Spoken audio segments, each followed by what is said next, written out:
Genesis chapter 21.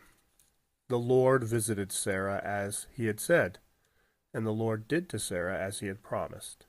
And Sarah conceived and bore Abraham a son in his old age, at the time of which God had spoken to him. Abraham called the name of his son, who was born to him, whom Sarah bore him, Isaac. And Abraham circumcised his son Isaac when he was 8 days old, as God had commanded him. Abraham was 100 years old when his son Isaac was born to him. And Sarah said, God has made laughter for me. Everyone who hears will laugh over me. And she said, who would have said to Abraham that Sarah would nurse children? Yet I have borne him a son in his old age. And the child grew and was weaned, and Abraham made a great feast on the day that Isaac was weaned. But Sarah saw the son of Hagar the Egyptian, whom she had borne to Abraham, laughing.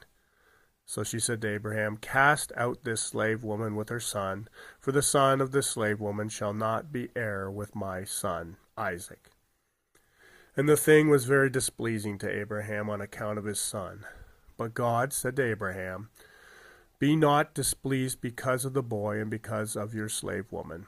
Whatever Sarah says to you, do as she tells you, for through Isaac shall your offspring be named.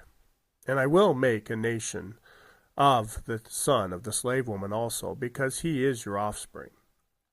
So Abraham rose early in the morning, and he took bread and a skin of water, and he gave it to Hagar, putting it on her shoulder along with the child, and sent her away. She departed and wandered in the wilderness of Beersheba. When the water in the skin was gone, she put the child under one of the bushes.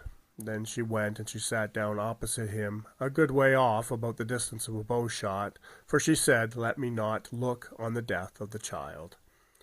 And as she sat opposite him, she lifted up her voice and wept. And God heard the voice of the boy, and the angel of God called to Hagar from heaven and said to her, what troubles you, Hagar? Fear not, for God has heard the voice of the boy where he is. Up, lift up the boy and hold him fast with your hand, for I will make him into a great nation. And then God opened her eyes, and she saw a well of water. And she went and she filled the skin with water and gave the boy a drink. And God was with the boy, and he grew up, and he lived in the wilderness and became an expert with the bow. He lived in the wilderness of Paran, and his mother took a wife for him from the land of Egypt. At that time Abimelech and Phicol, the commander of his army, said to Abraham, God is with you in all that you do. Now therefore swear to me here by God that you will not deal falsely with me or my descendants or with my posterity, but as I have dealt kindly with you, so you will deal with me and with the land where you have sojourned. And Abraham said, I will swear.